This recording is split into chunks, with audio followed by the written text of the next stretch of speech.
apresentar a mensagem para os irmãos, eu queria contar a história de como eu fiz essa mensagem, né? Essa mensagem, quando eu comecei a fazer, eu ainda estava cursando escola missionária.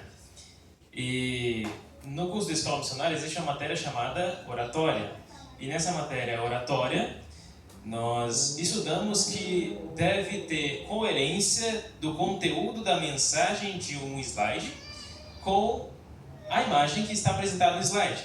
E no momento que eu estava fazendo essa pregação, eu não tinha uma imagem que me lembrasse e relacionasse com o problema. E eu tinha uma imagem lá solta no computador, na barra de downloads, e era a imagem do planeta Terra. E está aí até hoje.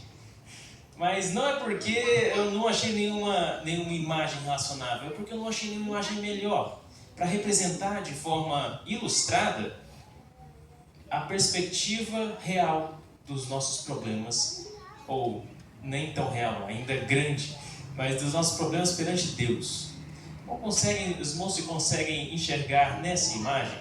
Não, até porque a representação não é de fato presente, mas não conseguiram nos enxergar nessa imagem. E agora imagine nossos problemas. E Deus vê o nosso planeta como algo ínfimo perante o universo. E mesmo assim, nós ainda damos uma imagem agigantada dos nossos problemas para nós mesmos. Mas vamos deixar de falar a respeito de como eu fiz essa mensagem. Vamos passar agora para a mensagem. Bem, essa pergunta, qual é o seu problema, pode ser entendida de várias formas diferentes. Quando nós vamos para um médico, num consultório, ele vai dizer: e aí, que posso ajudar? Tem alguma coisa de errada com você? Alguma coisa assim? E a interpretação nossa a gente vai, então, apresenta os sintomas de aparentemente uma doença estranha, diferente. Mas pode ser interpretada de outras maneiras também. Por exemplo, quando alguém faz uma brincadeira sem graça, daí a pessoa pergunta: qual é o seu problema? Por que foi uma brincadeira sem graça? Mas, como disse, pode ser entendido de várias formas diferentes. O foco da mensagem de hoje é nos nossos problemas terrenos, nossos problemas mais voltados à natureza de nos incomodar. Eu gostaria de começar contando uma história. Alguns dos irmãos aqui já estão familiares com essa história, eu acredito, mas a grande maioria acredito que nunca ouviu falar nessa história. Nesse mesmo estado, aqui no Paraná, na verdade não nesse estado, mas foi descoberto nesse estado. Bem, eu estou adiantando a história, né? Em Santa Catarina, nasceu uma criança certa vez. E essa criança era um pouquinho diferente das outras crianças. Ela era um pouco mais lenta, mais devagar, mais preguiçosa do que as outras crianças. E toda vez que a mãe da criança ia para os médicos, ia fazer uma consulta, os médicos diziam: não se preocupe, com o tempo ele vai ficar bem, com o tempo vai passar. E o tempo foi passando, a criança foi crescendo e não estava passando o problema. Até que chegou um tempo, um detalhe muito importante a respeito da história, a família dessa criança, a família em que nasceu essa criança, era uma família que trabalhava para a obra. É uma família da nossa igreja, trabalhava para a obra, e por trabalhar para a obra sempre estava de mudança, né, de um lado para o outro. E uma dessas mudanças foi para uma cidade chamada Joaçaba, e aí alguns já identificaram muito bem a história, né?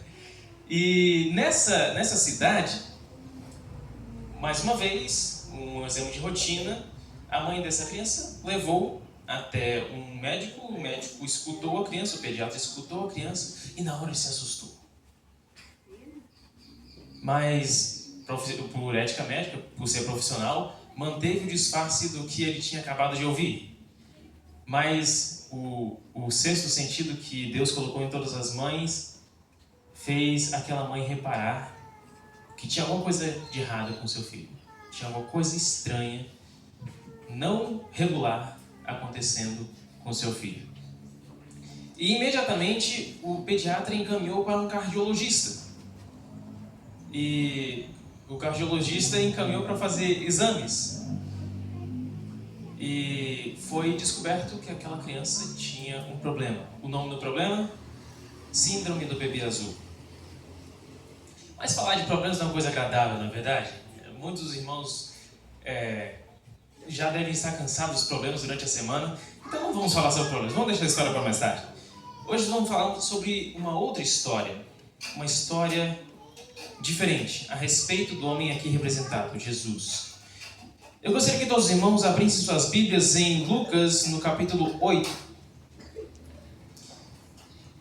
E nós agora vamos ler essa história.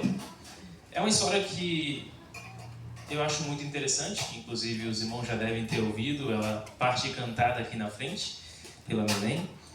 E essa história tem muitos detalhes que toda vez que a gente vê essa história, toda vez que a gente lê essa história, tem novos detalhes que a gente não tinha reparado antes. E eu gostaria que os irmãos abrissem a Bíblia em Lucas capítulo 8 e vamos todos ler Lucas 8, do versículo 40 até o versículo 54. Eu vou ler o primeiro versículo, fazer daquela maneira que era feito antigamente, né? Eu vou ler o primeiro versículo, eu gostaria que cada irmão, em ordem, lesse os versículos seguintes até o versículo 54. Vou começar com o versículo 40, diz assim: E aconteceu que, quando Jesus voltou, a multidão o recebeu, porque todos o estavam esperando. Versículo 41. Eis que veio um homem chamado Jairo, que era chefe da sinagoga, e prostrando-se aos pés de Jesus, lhe suplicou que chegasse até a sua casa.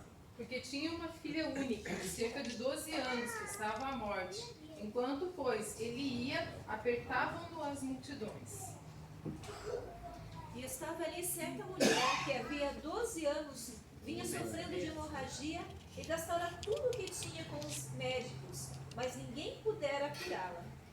Chegando por detrás dele, tocou na orla do seu vestido, e logo estancou o fluxo do seu sangue. Perguntou Jesus: Quem é que me tocou? Todos pegassem, disse-lhe Pedro: Mestre, há um chato, dois de aperto, e oprime. Contudo, Jesus insistiu: Quem me tocou? Porque senti de mim sair poder. Então, vendo a mulher que não passava despercebida, aproximou-se tremendo e, prostrando-se diante dele, clamou-lhe perante todo o povo a causa que ele havia tocado, e como foi imediatamente. Mas ficou muito baixo. Ele lhe disse: Filha, pegou ânimo, a tua fé te salvou. Vai em paz. Estando ele ainda falando, chegou um dos príncipes da sinagoga, dizendo: A tua filha já está morta, não incomodes o mestre. Mas Jesus, ouvindo isso, lhe disse: Não temas, crê somente, e ela será salva. Deu 50. Tendo chegado 54. à casa, a ninguém deixou entrar com ele, senão a Pedro, João, Tiago, o pai e a mãe da menina. E todos choravam e se lamentavam. Ele, porém, disse: Não choreis, ela não está morta, mas dormindo. E riam-se dele, sabendo que estava morta. Deu 54. Entretanto, ele, tomando-a pela mão, disse em voz alta: Menina, levanta-te. Antes de dar continuidade, eu queria parabenizar todos os irmãos. Muito obrigado pela participação. E essa foi a leitura mais dinâmica que eu já tive nessa mensagem. Muito obrigado por isso. Deus seja louvado por isso também. Irmãos, muitas vezes nós passamos, como eu já disse, passamos direto nessa história e não vemos alguns detalhes. Mas para ver esses detalhes, nós temos que parar versículo por versículo, para ver o que acontece nas entrelinhas. Vamos então começar com o versículo 40. Versículo 40 diz assim: Aconteceu que Jesus, quando voltou, a multidão o recebeu, porque todos o estavam esperando. Jesus ser esperado por multidões era algo incomum? Não era algo incomum. Aconteceu direto. Mas nessa situação, nessa circunstância, tinha uma coisa extremamente incomum. extremamente incomum. E o que estava acontecendo neste momento? Um príncipe, diz aqui no versículo 41. E eis que chegou um homem de nome Jairo, que era príncipe da sinagoga, e prostrando-se aos pés de Jesus, rogava-lhe que entrasse em sua casa. Isso era algo incomum para o povo da época. Extremamente incomum. Imagino que Jairo, sendo um príncipe, ele não seria esperado na multidão de pecadores que seguiam a Cristo. Não é verdade? Porque o tipo de pessoa que seguia Cristo não era o tipo de pessoa que se davam bem com os da alta sociedade. E é dito que Jairo era um príncipe, então ele era da alta sociedade, ele era bem visto por todos. E o povo que seguia Jesus, que tipo de povo era o povo que seguia Jesus? Que tipo de pessoas? A escória da sociedade. Tinha ali um contraste muito grande. Imagino que quando Jairo foi até Jesus, quando ele chegou assim, viu a distância, viu na praia um monte de pessoas, e não é o tipo de pessoas que ele gostaria de andar com, ele provavelmente pensou assim: Jesus não podia ter melhores companheiros, não podia atrair melhor tipo de pessoa do que esse tipo de pessoa? Imagino que passou isso na cabeça de Jairo. Imagino que os discípulos, quando viram Jairo ali presente, pedindo que Jesus fosse até sua casa, imagino que na cabeça dos discípulos estava passando: isso é novo, é novidade, porque não é comum isso. Nós sabemos pelo encontro de Jesus com Nicodemos, que Nicodemos se escondeu dos seus colegas, vamos dizer assim, para se encontrar com Jesus, porque um príncipe não andava com Jesus de forma comum, de forma geral. Mas por que Jairo foi até Jesus? E por que ele pedia que Jesus fosse até a sua casa? Versículo 42 diz: porque tinha uma filha única, de quase 12 anos, que estava à morte. E indo ele, estava à morte. Até aqui. Então, aqui já conta por que Jairo estava ali no meio da multidão. Porque ele precisava de um milagre. Estava acontecendo algo muito terrível com sua filha. Estava à beira da morte. Então, por isso, valia a pena ir até no meio dos pecadores. Valia a pena ir pedir ajuda de um simples carpinteiro. No momento que Jairo então revela a Jesus o motivo pelo qual ele queria que Jesus fosse até sua casa, eu imagino que outra coisa passou pela cabeça dos discípulos. Nesse momento, os discípulos estavam pensando: só assim para um príncipe vir até Jesus? Só quando não tem mais outra opção? E Jairo, durante essa história, teve alguns empecilhos. O primeiro empecilho que eu acho que Jairo se impôs foi ir até a Cristo. Porque ir até a Cristo incutia alguns problemas. O primeiro deles, ele ia se envolver com as pessoas com quem ele desprezava, a dita escola da sociedade. O segundo problema, ele não ia se dar muito bem mais com alguns colegas que iam desaprovar essa ideia dele. Outro empecilho que ele podia ter mesmo é o orgulho dele pelo fato de ele ser um príncipe da sinagoga, um príncipe entre os judeus, e estar pedindo ajuda para um simples carpinteiro. Mas teve outro empecilho na viagem de Jairo. Teve outro probleminha para que Jairo cumprisse o seu objetivo. E qual era esse problema? Versículo seguinte conta. Uma mulher, que não era exatamente algo que Jairo talvez desse muita significância, doente, pobre, e segundo Levítico 15:25, impura. Ou seja, não devia nem estar no meio. Era o contraste de Jairo, essa mulher. E o que conta o versículo? Versículos 43 e 44. Uma mulher que tinha um fluxo de sangue havia 12 anos e gastara com os médicos todos os seus haveres, e por nenhum pudera ser curada. Segundo Marcos, ela não apenas não foi curada, mas havia piorado com os outros médicos. Ela não havia apenas não se curado, mas tinha piorado com os outros médicos. E por nenhum pudera ser curada. Chegando por trás dele, tocou a orla do seu vestido e logo estancou o fluxo de sangue. Mas aqui eu quero abrir um parênteses. Como eu já disse, Lucas faz questão de citar que já tinha sido tratada por vários médicos, até porque Lucas era um médico. E Marcos enfatiza o fato de que ela havia sido tratada por outros médicos e a sua situação só havia piorado com os outros médicos.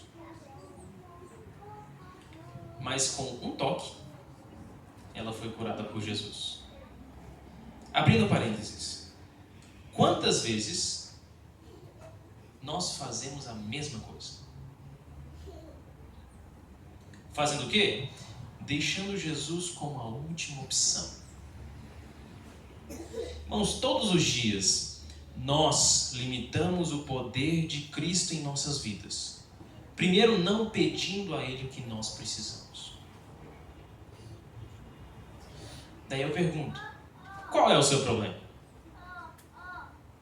Essa pergunta pode ser entendida de várias formas, mas o que eu acredito que é o problema da maioria, se não de todos, é a falta de fé.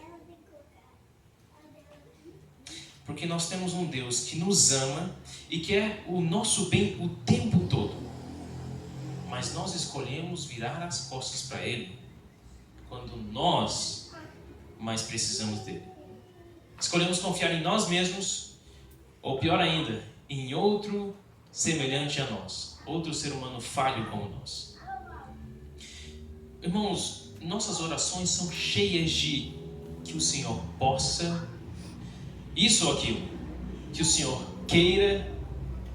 Uma coisa que me incomoda muito em ouvir nas orações públicas é que o Senhor queira nos abençoar. Machuca muito, irmãos, porque Deus quer nos abençoar. Que o Senhor possa fazer um milagre na nossa vida. Como se Ele não pudesse. Ele pode fazer um milagre na nossa vida. Conta-se a história de um garoto que ganhou R$1. Por motivos aleatórios, ele ganhou R$1. Foi até seu pai e chegou até seu pai e disse: pai, guarda esse R$1 para mim. E o pai guardou. Daqui a alguns minutos ele está brincando e volta para o seu pai e pede: pai, eu vou querer aquele meu R$1 de volta. Como continua a brincar, daqui mais alguns minutos ele volta ao seu pai com lágrimas nos olhos pedindo: pai, eu perdi meu R$1, me ajuda a achar. Quantas vezes, quão frequentemente nós levamos nossos problemas até Deus, então falhamos em confiar nele e resolvemos fazer as coisas do nosso próprio jeito. Então, quando nós estragamos tudo, quando nós pioramos a situação para nós mesmos, voltamos a Deus e pedimos: Senhor, me ajude, eu me encrenquei. Então, novamente eu pergunto: qual é o seu problema? Leve ele até Cristo e deixe lá. 2000 anos atrás, aquela mulher descobriu qual era o problema dela e quem podia resolver. Levou até Cristo e deixou com ele. Até hoje, quem soluciona problemas não mudou de endereço. Agora vamos fechar o parênteses. Irmãos, esse foi um dos maiores exemplos, maiores atos de fé registrados na Bíblia. Esse foi um dos maiores atos de fé registrados na Bíblia. Acontece que ninguém reparou. Ou melhor, quase ninguém. No meio da multidão, Jesus para. E se Jesus está parando, Logo, a multidão para. E o que Jesus disse? Versículo 45. E disse Jesus: quem me tocou? Eu imagino, na época, naquela situação, no momento que Jesus perguntou: quem me tocou? Se formou uma clareira em volta de Jesus. Os irmãos que não sabem o que é clareira, criou-se um espaço vazio em volta de Cristo. Por que eu digo isso? O texto mesmo diz, logo em seguida, e negando todos. Ou seja, o indivíduo que acabou de constar em Jesus, Jesus pergunta quem tocou, ele se afasta e diz: não fui eu. Eu não sei os irmãos, mas se eu existisse no tempo e na época de Jesus, e estivesse lá presente dele, eu não sei os irmãos, mas eu ia querer tocar em Jesus. Eu não sei os irmãos, mas eu ia tocar em Jesus. Porque é um mistério para nós, claro. Quando nós estivermos no céu, eu vou ter o privilégio de encostar em Jesus à vontade, mas se eu estivesse no tempo de Cristo, eu já adiantava alguns toques. Como era Jesus? Não sabemos. E imagino que o povo da época de Jesus também pensava da mesma maneira. Como que funciona esse curador, na verdade? Será que funciona a cura dele? Eu toco nele, depois toco em outra pessoa, será que funciona? Imagino, na época o povo devia pensar alguma coisa assim. E tanto é que fala aqui, que versículo 43, se não me engano, versículo 42, segunda parte diz que a multidão ia o apertando. Então o povo da época também tinha vontade de saber como Jesus era, para a consistência de Jesus, vamos dizer assim, né? E todo mundo negou.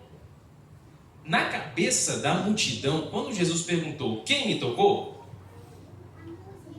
na cabeça da multidão assim, e não podia. Eu não sabia, ninguém avisou que não podia tocar em Jesus. Daí todo mundo negou, não fui eu. Imagino que devia ter algum tipo de autorização na mente das pessoas. Será que tinha que pedir autorização primeiro para encostar nele?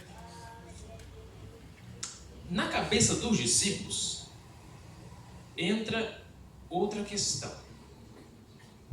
Na cabeça dos discípulos, agora eles começam a estranhar Jesus. Imagino que Pedro, que era o mais para frente de todos, perguntou para si mesmo, não chegou a falar isso. Só porque o príncipe da sinagoga agora chamou Jesus para a casa dele, ele está cheio de não me toque? Esse não é o Jesus que eu conheço. Mas, irmãos, uma das pessoas que estava com os pensamentos mais sombrios naquele momento era Jairo. Jairo tinha uma filha que estava quase morrendo. Jairo tinha outras preocupações além de quem tocou em Jesus. O que passa na cabeça de Jairo? Imagino que algumas coisas passaram, como por exemplo, só agora que ele reparou que estão encostando nele. Eu estou com uma filha morrendo e ele está se preocupando com quem está encostando nele. Essas são as prioridades de Jesus? Esse é o curador, o enviado de Deus, o profeta? Imagino que isso passava na cabeça de Jairo. Mas entre todas as pessoas e todos os pensamentos que rondavam aquela multidão, tinha uma pessoa que sabia com quem Jesus estava falando. E sabia do que Jesus estava falando. Claro, nós temos a continuação do texto. Como disse Pedro para frente, ele deu uma amansada nos seus pensamentos e deu uma pergunta de leve para Jesus. Mestre, a multidão te aperta e te oprime e dizes, quem é que me tocou? Começa a subir uma preocupação na mente das pessoas. Será que Jesus ia mandar descer fogo do céu em todas as pessoas que encostaram nele? Podia ser um pensamento. Mas no meio da multidão tinha a mulher que sabia que Jesus estava falando com ela. Ela sentiu a cura em seu corpo. no momento em que ela encostou em Jesus, ela foi curada. Ela sentiu que ela foi curada. E agora que ela está curada e Jesus pergunta quem que me tocou, o que passa na cabeça dela? Não podia roubar uma cura, vamos dizer assim. Só pode ser curado se a gente pedir? Ou tem um preço, eu tenho que pagar agora que eu fui curada? Imagino que é o pensamento que passou na cabeça da mulher. A multidão está ficando cada vez mais confusa e nervosa. Então Jesus, respondendo a Pedro, acalma um pouco os ânimos. Diz assim: alguém me tocou, porque bem conheci que de mim saiu virtude. Os discípulos agora estão com uma interrogação gigantesca nas suas cabeças, porque Jesus nunca tinha feito alguma coisa assim. E a multidão agora começa a procurar em volta alguém que tinha roubado um pouquinho da virtude de Jesus. E além de todas essas pessoas, a mulher agora tinha certeza que Jesus estava falando com ela. De todas as pessoas. Irmãos, quando Jesus faz um milagre na nossa vida, Ele não gosta de passar em branco. Quando Jesus transforma a nossa vida para melhor, Ele gosta de ser divulgado. Porque é algo que Ele fez por nós, por amor a nós. Esse detalhe aqui, esse milagre, essa parte do detalhe, é algo muito, muito incrível. Porque ninguém reparou que Jesus foi encostado por uma pessoa que estava doente. Ninguém reparou também que a pessoa doente, só por encostar em Jesus, agora já estava curada. E um milagre gigantesco acontece na vida dessa mulher. Mas ninguém repara. Muitas vezes nós nos sentimos da mesma maneira. Nós estamos lutando contra as provações de agora. E eu não sei quais as provações dos irmãos agora. Quais são os seus problemas agora. Mas Jesus sabe. Ele sabe de cada uma das nossas necessidades. Então confie em Jesus. Porque Ele sentiu um toque de fé em meio a uma multidão de toques regulares. Então, se confiar em Cristo, Ele também vai sentir o seu toque de fé. E como Jesus não gosta de passar em branco quando Ele faz um milagre na vida, a mulher então, na nossa vida, na vida das pessoas, então a mulher se manifesta. E parte final do versículo 47 diz: declarou diante de todo o povo a causa por que lhe havia tocado e como logo sarara. E Jesus diz: tem ânimo, filho, a tua fé te salvou, vai em paz. Agora a gente passa adiante na história.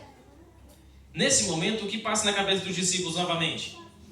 Toda vez que Jesus perguntar quem me tocou, eu já vou procurar por algum aleijado que está andando, já vou procurar algum cego que está vendo, um surdo que está ouvindo, porque é isso que vai acontecer da próxima vez. Que Jesus disser, alguém me tocou. Na cabeça de Jairo, já agora surge uma esperança. E qual esperança é essa? Se ele tocou essa mulher que estava sofrendo desse problema há 12 anos com um toque, Ele vai conseguir curar minha filha. Minha filha está salva. A esperança enche o coração de Jairo. Mas o que acontece em seguida? O versículo 49 diz: estando ainda ele falando, ele, Cristo, chegou um dos príncipes da sinagoga dizendo: a tua filha já está morta. Não incomodes mais o mestre. No momento de esperança, no momento que Jairo viu que Jesus era realmente capaz de curar a sua filha, o que acontece? Agora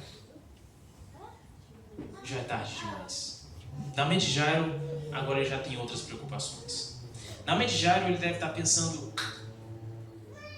Ele acabou de dizer para essa mulher que a fé dela a salvou.